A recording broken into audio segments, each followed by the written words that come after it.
জেলা প্রশাসন কর্তৃক আয়োজিত আজকের এই অনুষ্ঠানের সম্মানিত সভাপতি এবং উপস্থিত রাজনীতিবিদ এবং সাংবাদিক বৃন্দ, আসসালামু আলাইকুম ওয়া রাহমাতুল্লাহি ওয়া বারাকাতুহু।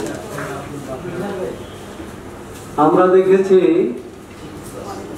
যে সারা বাংলাদেশের সাংবাদিক একটা সময় দুই ভাগে বিভক্ত ছিল।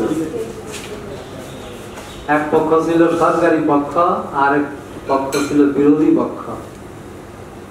কিন্তু পরবর্তী পর্যায়ে এমন কালো আইন করা হলো যার মাধ্যমে এই বিরোধী পক্ষের যে সাংবাদিক তাদের টিকে থাকাই কঠিন হয়ে গেল।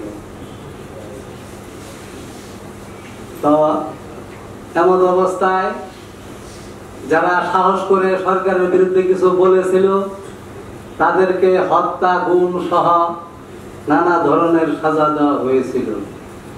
এইভাবে আস্তে আস্তে সাংবাদিক মহল না শুধু প্রত্যেকটা সেক্টরে সরকার সমস্ত কিছু কুক্ষিগত করেছিল।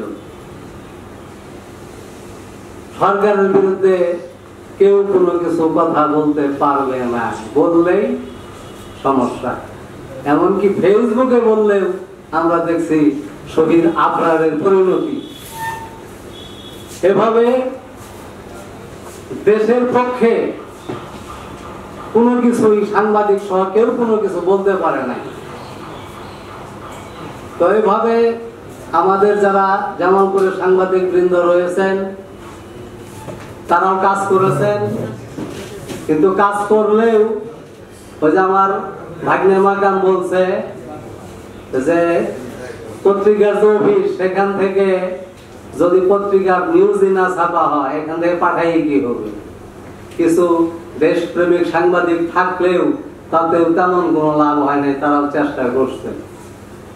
তবে আমরা দেখেছি ফেসবুক এবং ইন্টারনেটের মাধ্যমে যে ব্যাপক প্রচারণা চালানো হয়েছিল, বিশেষ করে আমরা এদেশবাসী পিনাকি ভট্টাচার্য, ইলিয়াস সহ আরো যে সাংবাদিক বৃন্দ রয়েছেন বিদেশ থেকে, তারা যে প্রচারণা চালিয়ে আমাদের দেশ জাতিকে উদ্বুদ্ধ করেছেন সেটাকে আমাদের বিশেষ সম্মানের দৃষ্টিতে দেখতে হবে। ওনারা বিশেষ করে পিনাকি ভট্টাচার্য যেভাবে বলেছিলেন, প্রত্যেকটা সেক্টরের নাম ধরে বলেছিলেন অমুক বিভাগ আপনারা আগে আসেন, অমুক বিভাগ আগে আসেন, আপনাদের সাথে এই করা হয়েছে সেই করা হয়েছে।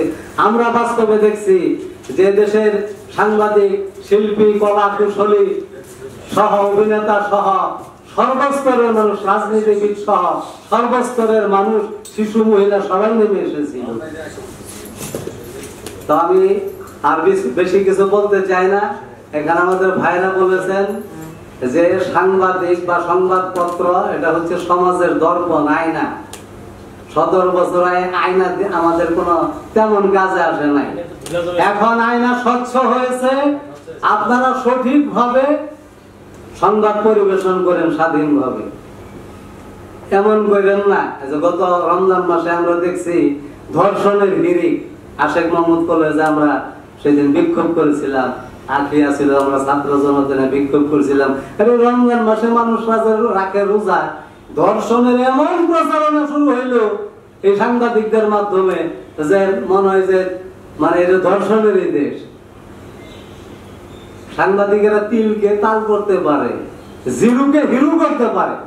আপনাদের কাছে সবিনয় অনুরোধ, এই পৃথিবীতে আমরা অল্প সময়ের জন্য আসছি, যে কোনো ভাবে হোক আল্লাহর হুকুমে মহান পেশায় আপনারা আমরা নিয়োজিত।